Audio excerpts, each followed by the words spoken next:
Another episode of Drunk Intelligence. Here with Kavali, Kaheal, Jesse Kinji. Definitely. Describe yourself in one word. Star. Goddamn. Goddamn is the word. This is just a random shake-up. Hey. Yo, Kavali, go. This guy should be a tape ruler, and that should have spent me. The whole measurement ruler thing, bro, it's too much. Anyway, what can I say? Amazing, that's all I can say. Amazing. Lyricist. Not lyricist. Lyricist. So I'm in a room with a lyricist. Visionary. Let me change it. With a visionary. And then, Kavali, what did you say? I'll stay in the galaxy. You stay in the galaxy. A star. So I want to know, how did you guys meet? I've listened to Jesse Kinji you featured on, was it Social Introvert too? That was 2020. That was 2020, yeah. 2020? Social Introvert 2 was 2019. Social Introvert 2, that was 2019, yeah. It dropped in 2019? Yeah, bro. Okay. Yeah. You did let me in. I did, but before that, we did, I met Kavali about 2017. Yeah, 2017. He's always been the one that's recorded most of my work. So that was when we did Joyride. You featured on Joyride, I remember. Joyride, yeah. So that was Joyride EP. That was 2017. Yeah. Before that, I met Kavali. Kavali is actually the one that reached out. You know, when you're just chilling, you're like, yo, bro. Hi, I'm Kavali King. I had his name. People kept telling me mad things about this guy. So when he hears it, I'm like, yo. He's like, okay, you want to come through work? I'm like, safe. Where's the studio, man? Come through. I'm like, yeah. So that's how we link up with Mike. Mike's work. Now, you know how there's that thing of staying close with I hate to use this word because, man, it brings back so many bad OBs and OGs. So these are people that are doing music now, and then they're having a tape out. That was, what was that tape? 4 Homies. Oh my God. So I drive to Kabalagala because that's where they're having the listening party. And I'm outside, I'm talking to the boys, and then Mitch comes out. Then Kevin Maweje introduces me. He's like, yo, man, Mike, this is Jesse. Jesse, this is Mike. We'll work together sometime. You know, sometimes you don't take those things literally. You just say, it's just conversation. Maybe. If we work, we work. Next thing I know, we've met up, we've done some work. Now we're here. I've had Kaheal Beats on as a gang mixtape. How did that happen? Man, it was, I think I shot them beats because they were working on something. So they were going through a series of beats and they were taking in so many beats. So then they reached out and they're like, oh, we're in studio right now, so send me some beats and stuff. I'm like, all right, cool. Then I sent them some and then I told them to get some off the YouTube page. And they messed with, I think, the ones I sent and also a little bit of the YouTube page. Then they ended up jumping on one. Then actually I thought it was just it's just vibes, in the studio. And then they told me, yo, man, the song is done. So can we put it out and stuff? I'm like, sure thing, man. It's cool. And that's how it ended up happening. Yeah, there's a question I've always wanted to ask a producer. As you've said, you give them a couple of beats to go through and see what they can use and then for a track and something. I wanted to know, how often does an artist come to you and say, make me a beat from scratch? I want it to sound like this, I want it to sound like this, I want it to sound like this. A lot. He comes with a sound in his mind and he wants you to replicate it. He comes mainly with an idea. And the main thing I just try to is, because sometimes artists come with a complicated mind. True. Yo, I want it to sound like trap, then stop somewhere, make it sound like EDM. Trap with some lo-fi elements. Then put some buds inside. Like, bro, chill. Relax. Spider sound. So, the best thing I just tell them is send me a song, give me a reference of a song that is already out there. Like an example of a song that is established out there. Then I see what he's trying to mold. And I'm like, okay, that's the sound you're going for. And then boom, did that with L Steel, did that with Kevin, did that with Flipton, did that with Jesse, did that with GRG, did that with so many guys, man. So yeah, that's the easy way to walk around it. To walk around it. Yeah, it's faster. Yeah, because I understand someone can have something in his mind, and then what you do for him is like, no, this is not how I wanted it to sound. Kavali. We were talking some time back. I remember before you dropped the EP. Before you dropped the EP, yeah. Still Waters. I've talked to Litman, and there's something in there's something you guys always do talk about. Yeah. Whenever I go through your posts, there's always that word, urban movement. Yeah. Urban movement. Yeah. I took some time. I watched the documentary. Yeah. New Wave UG. Yeah. And I like to feel those two are connected. What is the urban movement? What is that? The urban movement, it's really like the new wave. We're really trying to make the sound come out and really be out there, because change is inevitable. Change has to happen. Young guys are coming through with new sound that old people get washed up. No offense, but yeah, we're the new wave that comes to take over. So it doesn't matter what genre it is, whether it's rap, whether it's boom bap, whether it's reggae, dancehall, as long as it's the current thing, that's where we come through. That's where you guys come through. So this, the new wave. I think the force is the force under the new wave, or? It's something that's totally different, but yet the same. It's like something that started something. Exactly. Because before there was the new wave, there was the force. Actually, when you watch the documentary... Oh, before there was a new wave, there was the force. Yeah. The force came way before, man. The force came way before. It's like, like history. So you find out that there was something way before what you know that is existing. Yeah, so... Yeah, even in the documentary, Paradox mentioned something. Was like, I think it all started with the force. Yeah, that's where you get that snippet from. Okay. The thing about it is, we whether you like it or not, we are the generation that's coming next, and whatever we choose to do will reflect our futures and our pasts. It sounds corny, but man, it is what it is. Because if you study theory, if you study all these things, you get to know that whatever the new generation does is for them, but also reflects the people that raised them and where they came from. So we want to see our future. Where, as you grow, you have that edge where you depend on the people that support you. And then as you grow, you develop your own wings. And, it's time for me to fly, leave the nest, create my own. And so that is what the force is. That is what new wave is.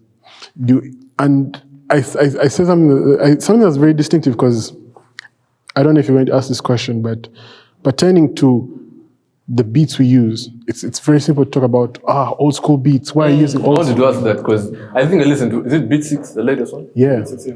And you guys are saying you're the new wave, but exactly. You're going back to the old school beats. 1990. Old school beats, new school bars.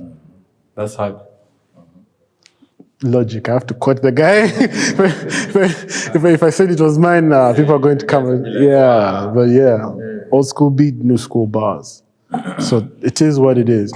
And they'll tell you that music I think it was Nina Simone. She says, as an artist, you have got to reflect the times. And what the force does, you might hear the beat, but I need you to take time to listen. We reflect the times. And we reflect the times through our lyrics. And that is what we want to do. And the production, everything. Michael does so much work that you might not even notice. The way he flips the samples, the way he flips the vocals and everything. He does it in a way that people would make a modern track. Because with music, tracks are made in a certain way. There's a formula. Applying that formula to old school beats is something I won't say is new, but it's refreshing. And that is what we are looking to. That's what you're looking to. Yeah. Michael, Yeah. usually when kids are younger, they're watching TV, they're saying, man, I want to be like Tupac. That guy is rapping, man. Kids in the future are going to be like, man, I want to be like Kavali. So when you grow up, you were like wanted to be the guy in what is it called? The behind the scenes making the beats. How did that happen? Hey. Man. Fun fact is, I think I've said this before.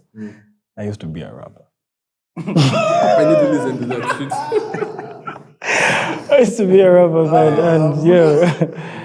And the competition is so crazy, man. Everyone just wakes up, I'm a rapper. And you're like, man, I need to get in a lane where no one can, I can master a craft to the point where I can even flip one sound and someone is like, yo, how many sounds are in this? And I'm like, that was me, bro. You know what I'm saying? So, I started saying Run's House? Yeah. Run's House, eh? Diggy Simmons. Diggy Simmons. Yeah. So he used to dance. DMC. Yeah, Run DMC. So he used to dance and I used to be I used to be into that dancing. Man, it was crazy. So then, yeah, man, just imagine that. So then he used to dance and then I would hear the songs in the background. So I stopped watching him dance and I'm hearing the songs in the background. So that's catching my attention. I'm like, I think I can make these beats. That's where actually the inspiration of I can make these beats began from. Yeah, so then I started playing with FL day by day. Yeah, Waka's beats from the beginning, man. It was. Do you still have them? One day, actually, I We should need, play he keeps promising. the beats. Yeah, that's something I actually have to do. Process by process. But yeah, it was. That's where it all began from, and yeah, I'm actually now stepping into the sound engineering side, and it's a whole field. It's like a whole realm. Like you say, it's space. It's infinite, bro. You cannot. There's no start. There's no end. You just keep learning every day, and it's amazing. So it's a beautiful journey. You talked about sound engineering. Forgive my ignorance. What's the difference between producing and engineering? So with production, you're just making instrumentals and you're putting sounds together. Sound engineering is how to create that sound to stand out. So basically, if I want to hear the kick, I want to hear the snare, I want to hear the 808, I want to hear the hi-hats, I want to hear the bass line, how am I going to make all of them sit in one mix? Okay? And how am I going to make that present to the listener? So you cannot just have organized noise, put everything there and then do your thing. Everything has to stand out, sound good, balance. That's mixing and mastering and engineering. Yeah.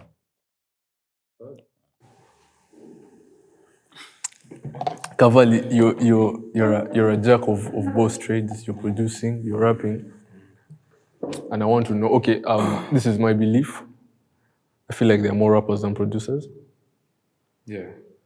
Why is that? Why do you think? When it comes to production, it's a whole other game. It's a very like rapping. Yeah. Nah, I'm not saying that. No, I mean these are two different things. Yeah, but production is. But not. a rapper will tell you, you're thinking. Right. I mean, to come up with something. I think the two go together, though. You know, it's like even when you're getting royalties and that composition is almost like 50-50. On a split sheet. Yeah, producer gets this, artist gets this. Yeah, because they both come together to give you that song. So that's why I got into production. When I was starting out, I really couldn't get my sound. But then Kaheal didn't even come to Uganda. I didn't know there was Kaheal. You dig? So I knew I had to just go there, create my sound from zero. Yeah. So it takes a while, but yeah, it's a whole other game. And the more you know production, the easier it is for you to create your craft. Yeah. You know what you're doing. There's no producer right now who does not rap to their own beats. Yes. I'll promise you. As soon as you're done making a beat, you start rapping. And you know what the flow should sound like. Producers are one of the best art. If you transform Pierre Bone right now, dude, that guy is succeeding in his career as an artist more than he's doing than a producer. Okay, he did so much as a producer, but as an artist, out of this roof, bro. So you've said when you make a beat, you're going to sit down and first rap to it and be like, this is how it should flow. Yes. Sometimes you get the this, heat of the moment. The heat of the moment. Yeah, you can already have a vision for it. sometimes you get disappointed when you give it to an artist and he just you feel like, man, this guy should have killed this. Just bounce that verse. Speaking of, we were joking before this started. Michael will bounce your shit. Certified. If it's work, bro. He will bounce. He will tell you, bro, go home. If he loves you, so you go home, think about this shit, come back tomorrow. If he didn't have time for you, bro, No room for complacency. I think I watched it in the documentary where some guy is talking about your guys' verses being bounced.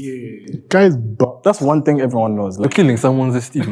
no, like I'll be the best guideline. Like I'll hardwire you to the point where you feel like, okay, this guy is actually not lying to me. Most of the guys who I've actually worked with are like, no one has spoken to me the way you do. You know what I'm saying? And that's believing that you have yes men around you. And that's the first thing I cut off. Like, yes man, don't tell me my shit is good. You know what I'm saying? Like, at least tell me something that I need to know that I will come back tomorrow and I'll be a different person from the person I was yesterday. So at that point, when I tell you to bounce that verse, there's a reason why.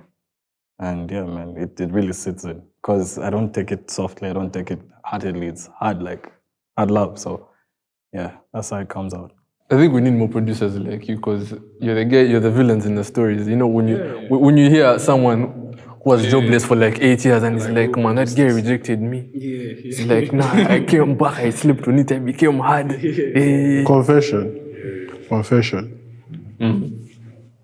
Mike bounces my verse. One time, never been the same since. There you go. Never been the same since.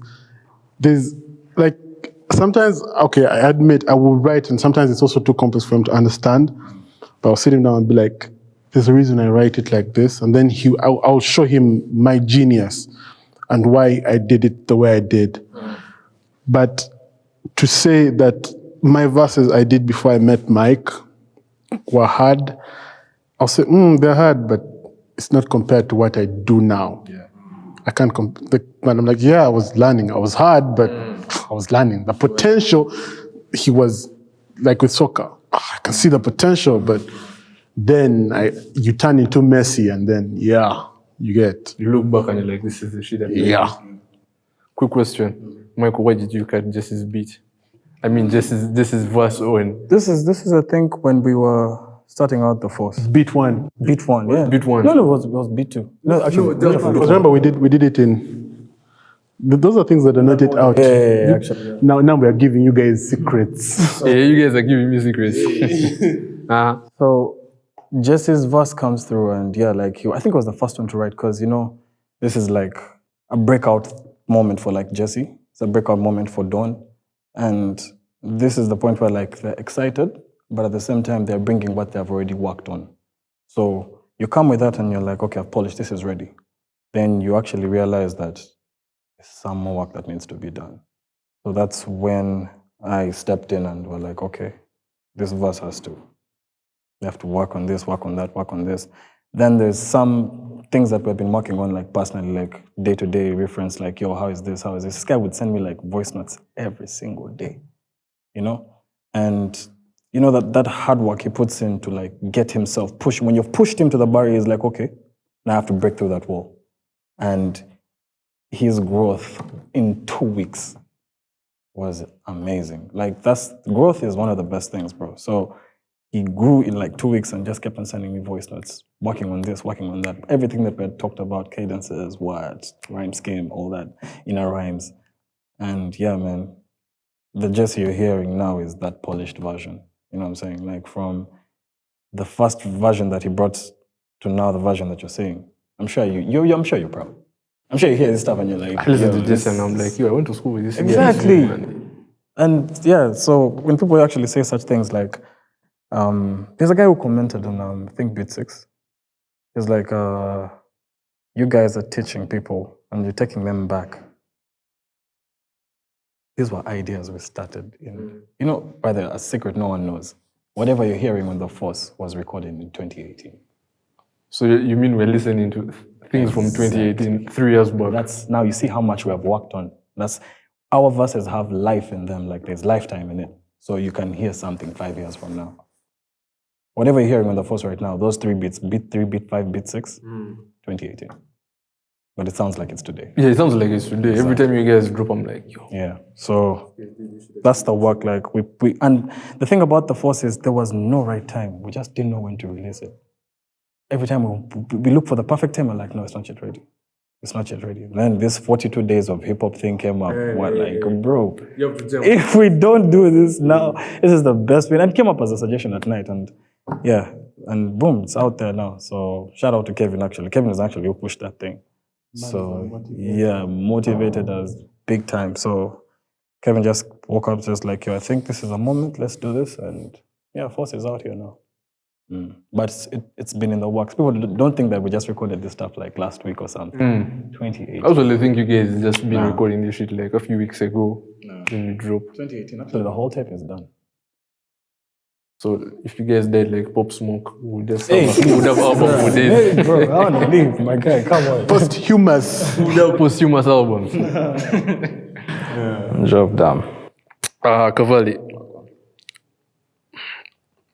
Every time, okay, not only Kavali, Force, generally, every time I'm forwarding hip hop content for my guys, put it on my WhatsApp status, put it on Twitter, put it here, I usually get comments. Yo, man, this music is hard, but it won't make it in UG. Okay, this is Kawa, but man, even if I forward it on what is it, NBS, man, they won't play it, so I don't know why you guys are trying. What is your motivation? Would you know anything that we don't? We've had that story. We've had that song for it has been there for days, for years. It's not going anywhere. It's not going anywhere. It's not going anywhere. That's why we are creating this whole wave. Because personally, I don't speak for everyone, but me, I don't personally make music for everyone. I want certain people to listen to my work. Go to specific audience. Yeah, if you're like me, if you feel what I feel, those are my people. And I'm sure there's people like that in this country. You can't tell me I have to go to USA to get, there are people like that here. So that's my motivation. I know there's people out there who feel the way I feel, who feel like this is not too foreign, this is something they can relate to. Yeah, so that's why I keep pushing. I just know, from all parts, I've gone to Arua. I went to Arua one time. They didn't even know me too much, I gave them my first mixtape. That was Social Introvert 1. Still a banger. They played them. They played that on radio patches. That's the hardest radio. They played that 13 songs in a row. No stopping, no nothing. They were all mashed. That's Arua. So you can't tell me that there's no one in Uganda who feels like that. So You reminded me of a story. One day, our artist. One time he told me he was listening. There's a radio in Umbale. So I think you're playing only strictly hip hop. So some guy calls in and he's like, hey, can you play me City Alosi by Kenzo? Then the guys are like, nah, we don't play that kind of bullshit around here. For real. Yeah, people are all over this country in different towns and they care about rap music. Yeah, it's just that there's some forces trying to stop us. That's why you're hearing titles like The Force. Yeah, you dig. We're here fighting. It's elbow. Yeah. That's the energy we have to move with. Jesse, you have a specific audience you're rapping for? Bro, it's evident. It's just evident. If you get it, you get it. If you don't, you don't. But the thing is, also, some people are drawn to some people by the amount of work ethic and the amount of love they put into their work. You get? I tell people this, and I usually tell it to my artist friends. I tell them, I know you're doing this, I know you're trying to get paid, I know you have all this, but never forget the reason you started. Think, channel that 5, that 12, that 16-year-old that had maybe, for me it was maybe Lil Wayne, that had Lil Wayne on the screen and said, that's what I want to do. Yeah. I want to be like, channel that guy. He will get you through the hardest of days. Because, man, there are going to be days when people are going to put you down. Oh, my God. It's so frustrating. But the thing is, you listen to people. People tell you, put this in your verse, put this in your what. like, I'm sorry, I didn't grow like that, and I'm not trying. If some people like, if you're not trying to be a different thing from what you really are, people should accept who you are. They accept you for who you are. Exactly. You get what I'm saying? Because some people will wake up and tell you, why don't you put Luganda in your things? I'm like, I do. I understand it's a beautiful language, but if I'm going to put it in, I'm going to put it in on my terms. On your own terms. On my terms, not because you said I should, not because I should sound more for these people or making it for these people. I'm making it for me. If I put Luganda in, it's maybe for a reference to this. But in the end, I know that there are people, 4, 5, 6 guys that truly love me. They've never met me, never seen me, don't know who the hell I am, but they hear and they say, I feel that guy. Yeah. Or maybe I was in his shoes once. I listened to Kavali a bit, and Kavali has reached a storytelling phase. He likes to tell his stories. Some of the stories are his, some of them are not his. He'll tell you the stories through the eyes of another person. And maybe you are that person who he's channeling. You get? And so if you're that person, it will touch you. Support goes a long way. It does. But man, there's a difference between support and then putting someone down. Those are totally two different things. You get? And then you just need to find where your piece is and never forget why you started. Because why you started is what's going to keep you going through the dark days. Even when no one is supporting you, it keeps you going and it keeps you focused on getting better and moving towards the top, because you can be the best version of you can be if only you believe in yourself. It sounds so corny. That's cheese, what? These are facts. It's the way the world works, and it's not about to change. So when people tell you, man, this music is not going to move, I'm like, I didn't make it for them. I made it for the people that want to listen to my music. And they're there. I know they're there. I pitch my music, I try, people will listen, they'll say, yo, bro, you did the thing. And I also want to shout out to those people that do support us. Those comments you leave. Comments, bro. The YouTube comments, yeah. Bro. You look through the comments. Like, man, I'll go back and like, yo, Mitch, let's get back in the studio. Let's do this. Because, man, those 6, 15, 13 comments people, actually go a long way. bro. There's a track of Kanye, I think it's, is it Saint Pablo? Where he was like, there was a time when he was battling, I think, depression. He had a low self-esteem. So he would go back on his Instagram and look at the comments. And then that hyped him up and he's like, yo, I'm still a big person in this. I am the same person that... Mind you, man, comments do so much, but people actually sleep on comments, man. They do so much. So much. Moeko, okay, let us say it may be possibly hard for rappers to switch genres. Yeah. Are you strictly a hip-hop producer? That's a lie. It's a lie. That's a lie. I don't think I'm a hip-hop producer, man. I'm not a hip-hop producer, man. You're just a music producer.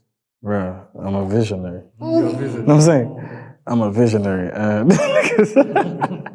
yeah, and it's because, like, I remember we had an issue on Beat 6. And I think we're all nervous releasing Beat 6. Yeah. That's a fact. We had that conversation. We had a big conversation, like, we were like, how are we going to release this? And Beat 3 was no talk. We just knew it's coming out. Beat 5, no talk. Video, no question. Beat 6, what are we going to do, guys? Are we going to eliminate this? Then I remember Kevin said one thing. He was like, if Mykoff makes this work, if this guy does Chidandali, I will allow. You know what I'm saying?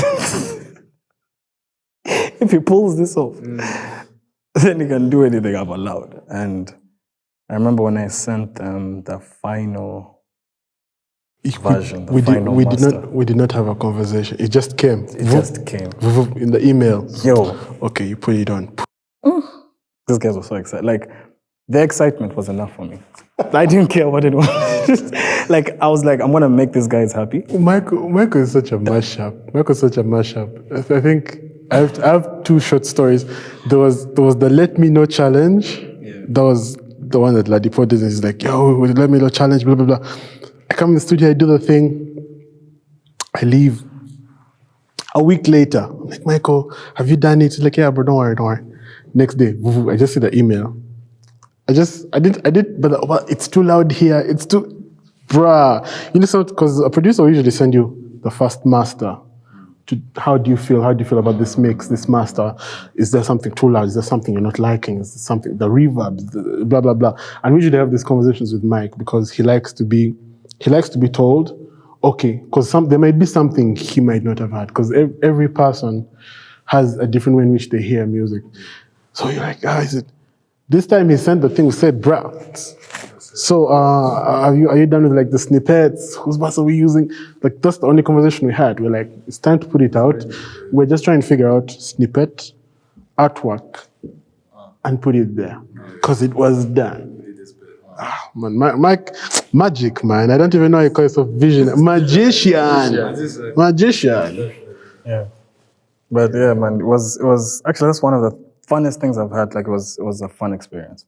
Yeah. Like I did a part to just please my artists. Like it was, when I saw the excitement from them and the joy, I was just like, man, it's Kawa now. Yeah, and that was a big thing that made me so happy. And that's why I was telling you, the whole sound engineering thing. It's amazing because when you take something that was a perfect imperfection and make it something that is now presentable, bro, something. Another level. It's amazing. You said something about, I think, was it you who said something about music evolving? Yeah, Something about music evolving. You're the new people. You're taking music. Okay, there's old music, but you guys are the future. Have you tried to reach out to, let us say, you know, before you guys, obviously, there was rap music in Uganda. There are people doing it. Even if you don't name names, have you reached out to, like, let us say, a certain rap artist here in UG? I can't say I've reached out in a certain way, but they've definitely had the work. They've had the work. Yeah, they've had the work and they're respected, and yeah, it's all good energy. They just have to pave the way because we're coming. Yeah. So do you think that they're okay with these new guys coming and they're taking over? The new guys? Yeah. New guys are coming regardless. Yeah, they know, yeah. They know us. Bro, just know they know us. Like, there's big evidence that they do know us. What they choose to do with that information is up to them, but they know. But I feel like we need a link. Like, yeah, there's no middleman. Yeah, because I was actually going to ask, would you be open to doing something? I mean, why not? Yeah, we're down, but now there's the generation of the older rappers. Then there's people who are there in between. Actually, when you think about the previous, let me say Taka HD, the people in that In between that. yeah, those are the people in between. Then there's us. So the link has to be like a full chain, I guess. Yeah, a full chain has to just rotate. Because out there, I'd be listening to, like, I don't know, Jay-Z or something, rapping with guys who have just come up. And I'm asking myself, why can't these old guys also link up with these guys and do something? I guess it's in the process. Let's say it's in the process. It's a matter of time. Yeah. Michael, as a producer, what quality or qualities do you think producers have over artists? Beat analogy. The way you dissect a beat and you understand the right pronunciations of words, the right keys, you understand everything to a deeper depth because you created the thing. So you would actually want to have a version of yourself on the beat, but the artist is there for that. So you do your best to explain to them how you want it to be painted out for you. Like it's like a canvas, like what Yore says. It's a canvas, empty. You have to draw, and we have to understand that painting. So at the point where a producer comes out from the studio and says, I think you've heard this when a producer comes out and says like, I'm sending this to Nas, I'm sending this to Future. He already knows how this guy is going to kill it. So that perception of understanding the beat, because it's technicality behind everything. Before I give you the beat, I know I have to like it. And I know before I present it to you, you have to like it. So I'm not going to force you to rap to something you don't like. That's already a level above the artist. So by the time I give it to you, I know how you're going to sound on it. And I'm like, bless the beat. And the rest is magic. Amina. But like, yeah, the thing is even as an artist, I don't know if other artists, I'll speak for myself. Sometimes if a producer sends me a beat out of the blue, it's like, bro, I want you on this. I'll ask him, what ideas did you have for this? Yeah. What did you want it to sound like? I know he knows the way I rap, and he knows I have my own ideas. Now it's about us coming together, and just doing the thing. And I usually say, you've done the thing. The thing is the thing. It's hard to explain, but you guys know the thing. It's a thing. So when you have to do the thing, you and the producer come together, and you share your ideas, and you listen to people like, yo, whoa, and then, okay, some artists don't, because some people will premeditate what they want to say. It just happens. Other people will not. Other people will just start and see how it goes. Personally, I would like to hear a beat and analyze and try to put myself in the producer's position. There's going to be a part in some beats, and you will hear it. I swear you'll hear it. The instruments will go out. This is time for you to, because it's not that he's trying to say, artist man. This is your moment. Alley-oop, bro. Dunk the thing. So it's kind of like that. Some things, that's why you hear instrumentals. Some of the best instrumentals don't have instrumentals throughout. It's not all the, unless you're doing, unless a producer is putting out his own tempo, he's like, man, these beats are for beats, like for listening to beats. You get. But when an artist is supposed to hop on, the producer knows what he's doing. He has premeditated. He himself has actually low-key created the song in his head. It's an idea, yes, but he has created the song. He has created hooks, he has created pre-hooks, he has created. Now, it comes to a point where you as the artist also now begin to bring your own flavor to the thing. You get, like with features, you don't know what the other person is going to say.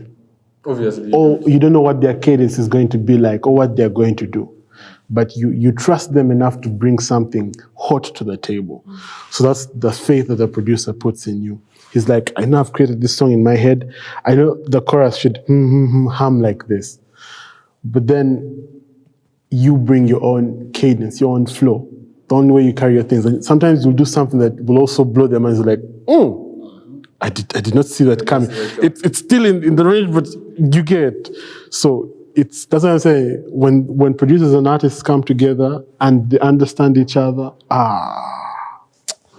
unstoppable. Do you think the producer saw Kendrick's verse coming on Control? Control story is funny. Educate me. It's actually funny. Please educate us. So Big Sean sent out the song, and it was Kendrick who was it? Kendrick, J Electronica. J Electronica, yeah. So J Electronica recorded first. Hey. It came to Kendrick. Kendrick recorded his verse. And he made sure he sends it a day before it's submitted. Because, streaming platforms and stuff. So it sent back to Sean. Sean hears this verse and is like, man, I already told my fans. The manager was like, just put it out. Sean played his verse. There was nothing he could do. But he already had his verse. He was just waiting on Kendrick. There was nothing he could do. There was nothing he could do about it. Yeah, it was last minute kind of thing. Just believe. That song, on its way out, Sean had it. With Kendrick's verse on it. Yeah. What was it called? Wolf. Tactic. Who shot you? Who shot you? Yeah. Who shot you? No. That song came out because the incident that happened of Biggie being shot at Park being shot in New York. Elevator, yeah. That song was already set to come out. It was already it was already set to come out. That's a crazy story. Poor timing. Very poor bad timing. We can't speak for these guys, but we have seen exactly everyone speak on it. You can already have a thesis around the story. So yeah, it was just bad timing. Biggie did not intend, bro. By that time, But they it wrote didn't with look him like because that, now yeah. it was Rolling Stone. You know, the media, yeah. You know what I'm saying? Time to hype shit. Yeah. You just had to hype shit. So, Kavali, you guys are the new wave urban music. You're still a young artist. Do you feel there's a point in your life where you want to be under a label? Under label. Yes. Yeah, as long as it caters for what I want. Yeah, that's the main thing. If it does what I need it to do, yeah, of course. Because you see, you guys are talking about being the future of hip hop, being the future of the music, the rap music and all. But then we have seen incidences of where these labels want to control your sound. They want you to put out something different from what you guys are doing. Do you ever think about that and be like, yo, that's me puncture? But I guess, 360 deals. And yeah, those 360 deals, yeah. 50%. Simple. See, the blessing of breaking out as an independent is you already have your sound out there. Yeah, that is it. So when a label is coming to you, they have to work with what you have. But if they're getting you from zero, there you definitely have to bend over. It's messed up. RDX. 2011. So you're working hard to establish yourself as this kind of artist, Yeah. kind of producer. With every project I do, with everything I release, I just keep growing in my own. Yeah. So by the time anyone comes through, I am where I want to be. That's the game. Michael, I asked Kavali this question a while back. Do you get producer's block? Yeah. Let me tell you something. That always sounds weird to me. Because that sounds, Producers. If there's one thing a producer likes doing, a producer is a very good cook. Am I lying? A producer loves video games. Yeah, mate. Yeah. We should get the FIFA and first. We can go get some. Producers have this thing of where we zone out and we separate ourselves from so many things because, listening to those sounds constantly. If I put you in a mixing and mastering session, I cram the lyrics of these guys before the song comes out because I'm hearing that shit. You're hearing over and over. You've been through that situation, yeah? Of course. Yeah, I think you can even sleep talk. You can start rapping this stuff in your dream. So it becomes a constant, repetitive routine and Mental burnout. hearing the same kick over and over. Bro, ear fatigue is too much. That's why even this guy can just be like, you know what? Let's chill. Let's go chill, like stand somewhere, just relax, talk about anything else but music, and then come back. So yeah, we do get mental block heavy, and this is beat block actually. It's beat block sucks. You think mental block for artists is anything? Beat block, you feel useless. Useless. It's like this. The simplest way I can explain it is eating rice and beans your whole life. Because people say that Your taste becomes numb. Exactly. Because you, as a producer, I can't say I understand how it feels, but as an artist, I try to channel my inner producer. It helps me with the producers I'm working with. It helps me make the way I work with them easier. It helps me understand why they do what they do and what they're doing. So you find someone will play you beats. And from beat 1 to beat 20, it is the same beat. And if you are self-aware, it should stress you. Yeah. If you're not, man, vibes and inshallah, have fun. But that's the reason why. That's why I'm saying beat block comes. Like even these guys will play their beats. He'll make 5 beats. It's not that he's not working. He's made these 5 beats. He's going to listen to his 5 beats and he has mixed and mastered all these things. And he's like, but man, it's the same thing. I'm not. It's not kawa. So let me first go. Take some time off. Maybe I'll come back better. Yeah, it's but like that. It does happen. Then there are days where you make something and you're like, what the hell? What is this? This is mad. You dig? Then there are those days you're like, next one. Yeah. You just make a beat because you can make a beat. But that's usually not it. That sucks. You want to make something that blows you away in studio before you call the artist, before anything. Yeah. That's how it is. You know, I've in my own experience, I'm a writer. I sit down and write. So there are times when I have a piece, I write it. Then I go, I feel like, no, this is not good enough. I go, I try to perfect it, I perfect it. But then you realize you've spent like, let me say, a month doing one piece. And then you feel like, but man, it's not good enough.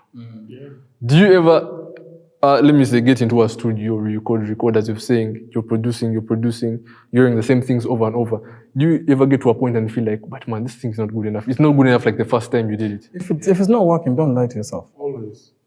That's what I tell this guy. That's the reason why Michael bounce that what? Bounce that The verse. verse. Bounce it. If it's not working, don't lie to yourself. Creatively, That's the reason. That's the reason why, like, to everyone. when you show up, the thing about like we don't have labels and so on. You know, with labels you have studio time set out for you and all this. Us, when you go to work, it's time to work. We have limited amount of time. We don't own this. Blah blah blah blah blah. So you can't be comfortable. So by the time you come, you're giving. That's why I tell you, like, I know we're all human beings, but man, as an athlete, when you go, you've gone to give it your all. You've gone to give it your best. And that's how it has to be every single time we are in the studio. That's why you have tracks that will sit. You find that people who have liberty to be in the studio all the time will record thousands of songs in a very short span of time, but you will only hear 2 or 3. Because if you know what's good for you, you're not putting all those. Because in the end, if you have yes men around, if you have, oh my God, I'm recording. This shit is dope. The stuff we record. You know, guys have that mentality of the stuff you recorded without thinking is usually the best stuff you get. Yeah, it's cool. I understand it's cool. Sometimes you have gems out of the blue. Sometimes you will have gems out of the blue. I understand. But even those gems, sit and listen. People will have gems that they want to release and say, I think I'll release it after 2 months. In those 2 months, this guy is listening to his track. He's finding new harmonies he could add in. He's removing some things he couldn't have, he put there that shouldn't have been there. You get. So with every time you go to studio, as an artist, go to kill it. And also have people around you that tell you the truth. Because if you do not have that, you're going to go there. And if you're so full of yourself, if you are very narcissistic, it's not going to work. You're going to be like, bruh, these guys are talking nonsense. I'm a hard guy. You get. So it's okay to be hard. You be a hard guy to your downfall. It's okay to be hard. Like, man, I know there's also the instance of you being hard and people downplaying you, telling you, man, not right now. Yeah, it's not really. It's not, you get, and it will hurt you sometimes, but it forces you to be a version of yourself that's better. You're like, okay, I'm going to keep preaching this, but how can I make it even better? I know it's good. How can I make it better? How have they not seen this? I know it's good. How have they not seen this? So you go back and you listen, but what am I doing wrong? Then you listen to other artists, you listen to other producers, you listen to feedback from all these people and look for honest feedback. And when they give it to you, you better yourself. Mitch has been saying throughout this whole session, growth. Growth is key. Growth. You can't stop growing. You cannot stop growing. So, as an artist, keep growing and keep moving forward. Whether they give you a handout, whether the handout is not there, whether if they don't tell you the truth, I'm sorry, you are going to crash. You need to hear it.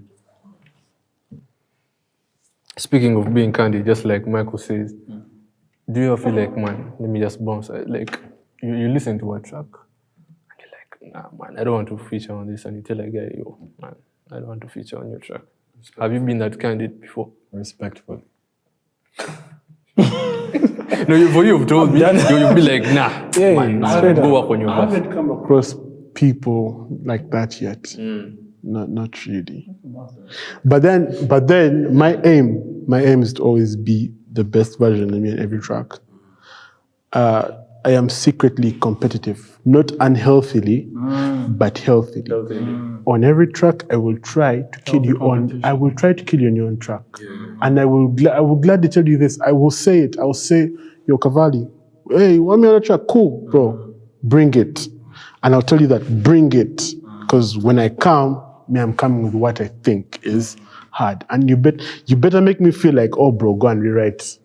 Because if you make me feel like go and rewrite, I will go back and rewrite because you are making me a better version of me. But yeah, healthy competition needs to be there.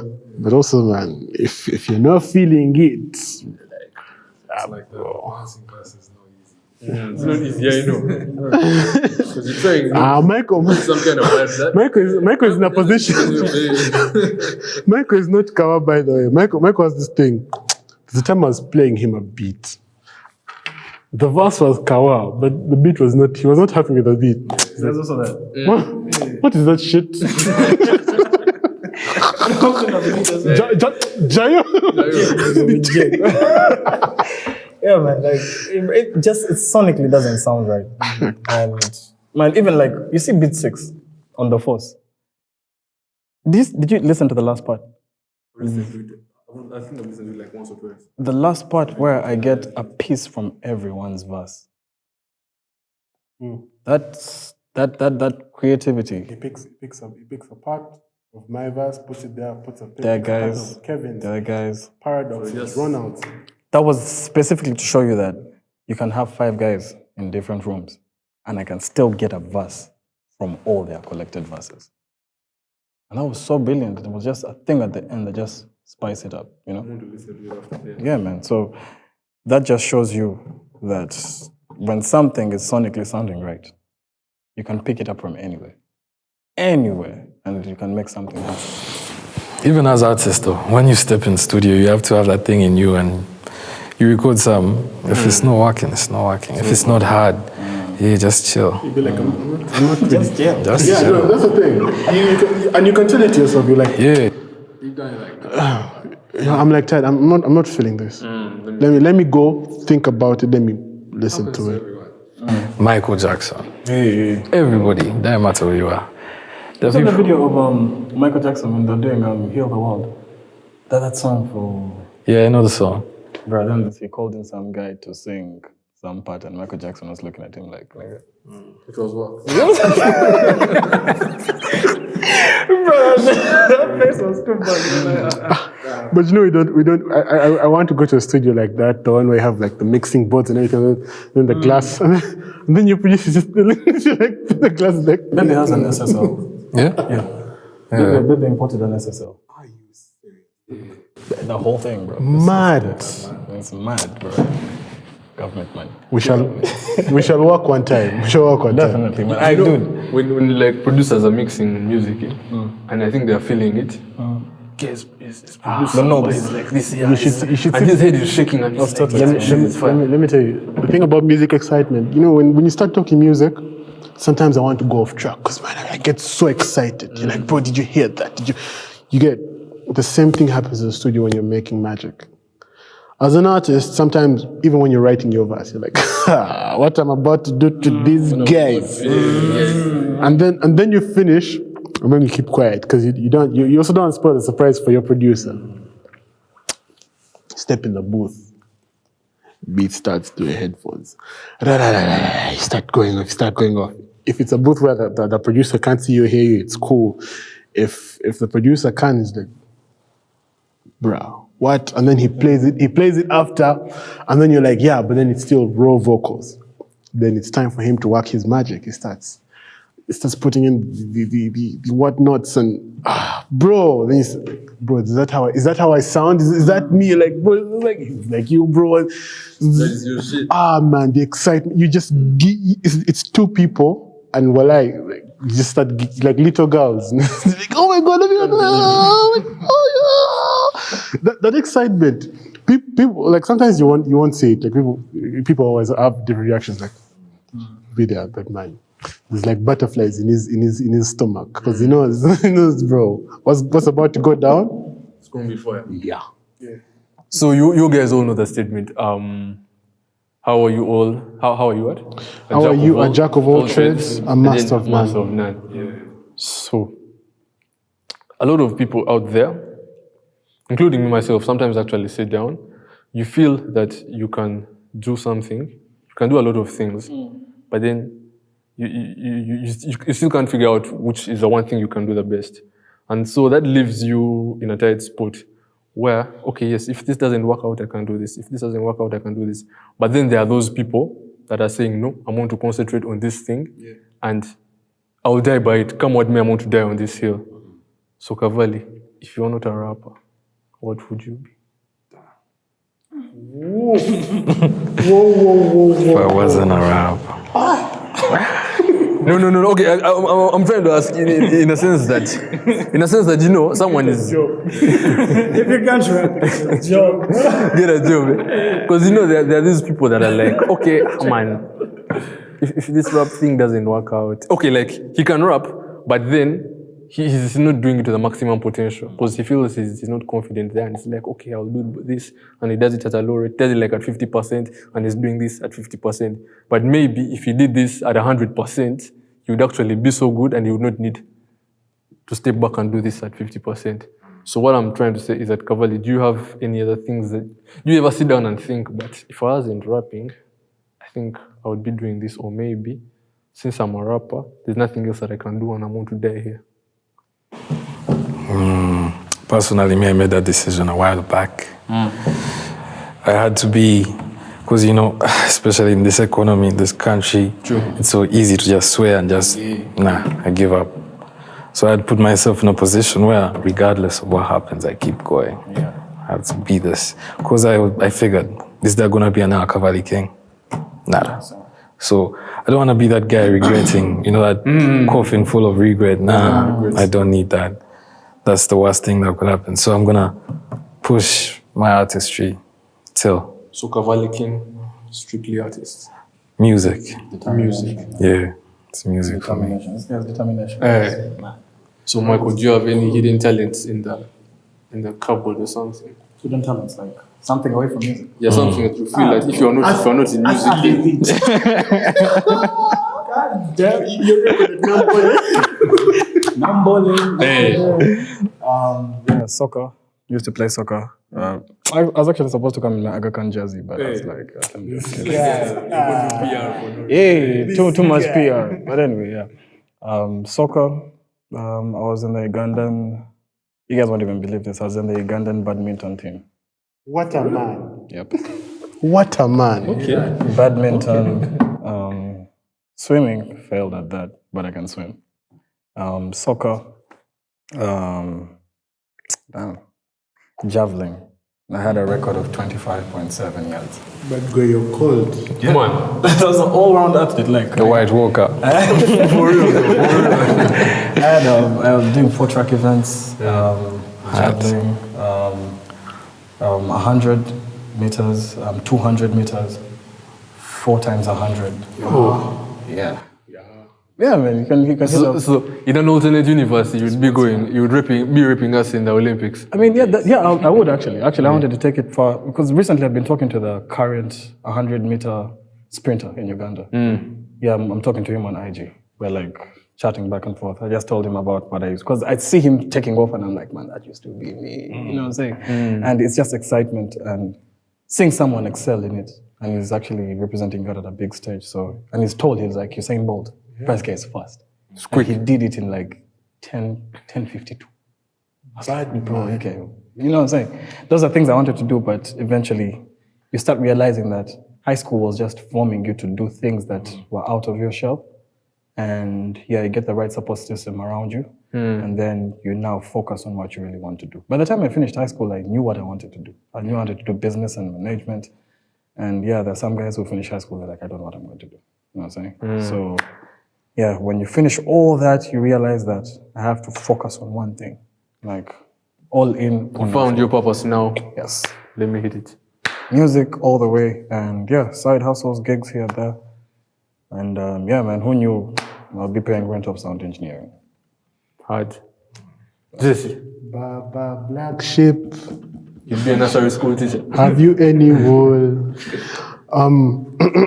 It's plain and simple. There are 2 things I do and 2 things people know about me.